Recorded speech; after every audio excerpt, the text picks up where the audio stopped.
Hai semuanya, gimana kabar kalian? Semoga selalu dalam keadaan baik. Nggak terasa, udah hari Sabtu lagi ya. Di video kali ini, 11 Maret, kita akan update untuk segmen nyangkut bareng, teman-teman. Seperti biasa, kita akan mereview apa saja yang sudah terjadi dalam semingguan terakhir. Dan kita akan lihat kira-kira minggu depan ada event apa ya di market ekonomi.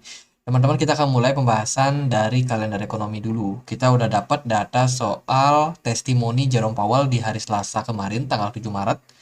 Which is ya waktu itu Jerome Powell mengatakan bahwa dalam beberapa data memang kelihatan bahwasannya untuk inflasi ini sudah mengarah ke arah yang cukup positif, inflasi turun. Tapi dari beberapa sektor inflasi itu masih cukup tinggi.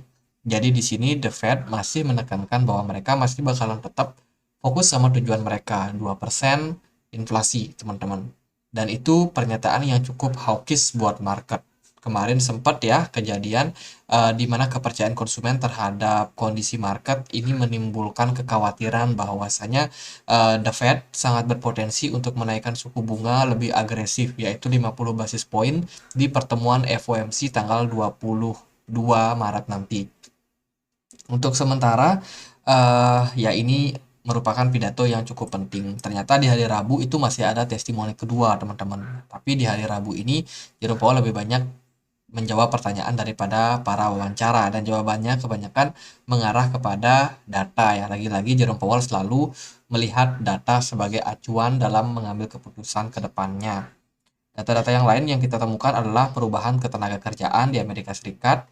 Ini pengangguran semakin banyak di sana ya, sehingga menyebabkan ada potensi, teman-teman, The Fed nggak akan terlalu agresif. Jadi ini masih mix and match lah. Seperti apa nanti untuk keputusan daripada suku bunga yang akan diambil The Fed. Dari beberapa data juga, Inggris udah mulai mengalami perbaikan PDB mereka ya. Trennya udah mulai pulih, mereka keluar dari resesi, teman-teman. Sementara dari manufacture untuk Inggris masih dalam kondisi yang kontraksi, masih negatif. Terus data yang penting di hari Jumat kemarin adalah ketenaga kerjaan, ya menunjukkan tren ya tadi pengangguran meningkat, which is ini sebenarnya pesimis lah buat dolar. Lalu minggu depan kita bakalan dapat data apa? Minggu depan kita akan ada indeks rata-rata pendapatan untuk Inggris, CPI, data CPI di bulan Februari untuk Amerika Serikat. Ini bakalan sangat penting, teman-teman. Seperti apa kira-kira inflasi yang akan terjadi? Kalau dilihat dari forecast, ini masih kebanyakan sesuai dengan yang terjadi di bulan Januari, which is sebenarnya inflasi stabil, teman-teman. Kita lihat apakah inflasi beneran stabil atau lebih tinggi atau apa. Ini eventnya bakalan cukup penting di 14 Maret, so keep on your eyes. Selalu pantau, teman-teman. Di hari Rabu kita akan dapat data produksi China year on year. Ini juga mungkin cukup penting ya, seperti apa kondisi dari perekonomian Cina, karena Cina berpengaruh sama market Asia. Terus juga akan ada indeks harga produsen Amerika Serikat atau PPI.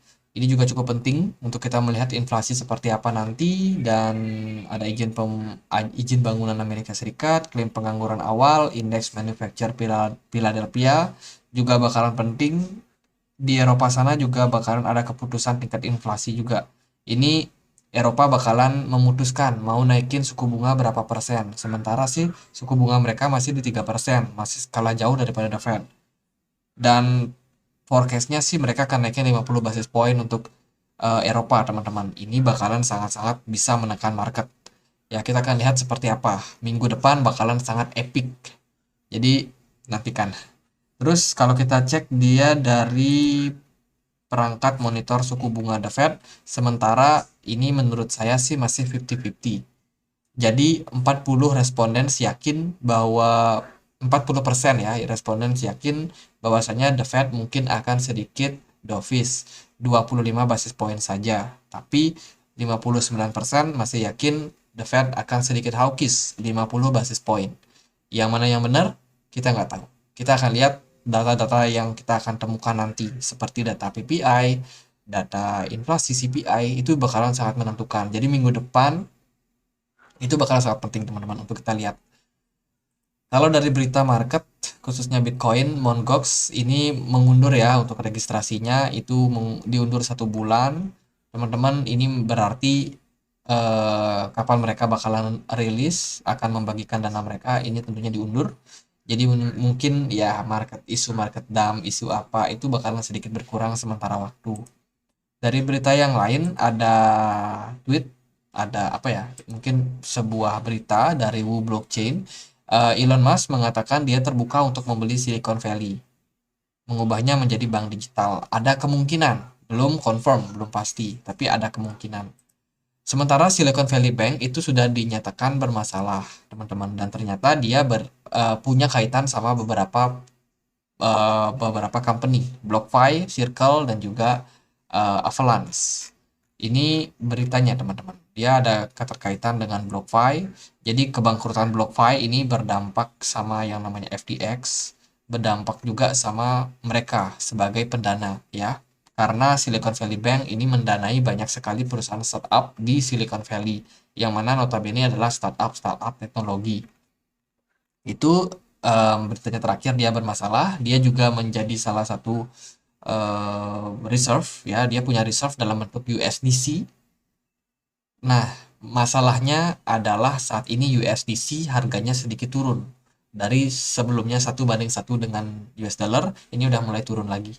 Karena memang dari sisi Silicon Valley Bank itu melakukan likuidasi terhadap mereka punya USDC buat masalah reserve ini, ya. Terus juga dia di Pantera dan masih banyak lagi. Avalanche salah satunya yang terdampak. Coba teman-teman cek apakah koin atau token Avalanche ini sudah mengalami tren penurunan. Bisa dicek.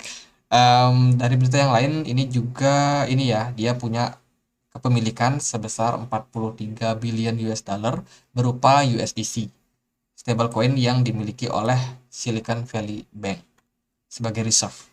Jadi 20%. Itu sangat-sangat besar, teman-teman. Jadi ya ini tentunya negatif buat USDC ya. Makanya USDC kemarin agak agak turun. Hari ini juga masih cenderung agak turun.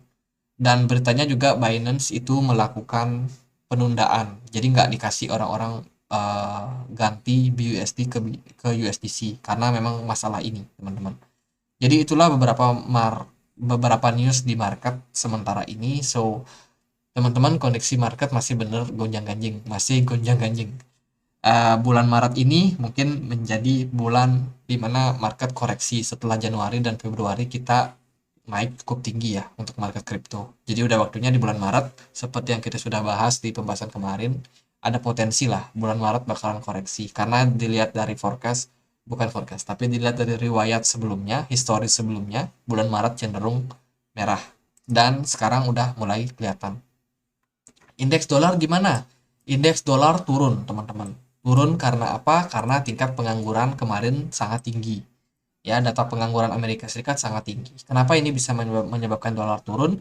Ya, tentunya kalau banyak orang yang nganggur, ada kemungkinan The Fed nggak bakalan terlalu berani hawkish. Apalagi sekarang udah nyata. Bank-bank udah pada menggap-menggap ya. Ibaratnya ikan kehabisan oksigen, dia berusaha naik tuh ke permukaan. Jadi semua kelihatan, yang jelek-jeleknya sekarang semua kelihatan. Perbankan bermasalah, ada perusahaan, ada layoff, banyak sekali dari perusahaan teknologi. Jadi sekarang udah mulai kelihatan semua jelek-jeleknya yang sempat ditutupi 2 bulan terakhir. Jadi inilah, teman-teman, inilah yang mungkin banyak ditunggu oleh para pencinta bearish. Wah, ini indeks dolar udah mulai turun lagi. Ya, karena klaim pengangguran awal kemarin. Terus dari pergerakan yang lain ada emas menguat sangat signifikan. Ini dipicu tentunya kemungkinan resesi besar terjadi. Makanya emas kembali growing, teman-teman. Jadi ya ketidakpastian ini menyebabkan banyak orang yang akhirnya mentransfer saham ya, saham S&P 500 turun.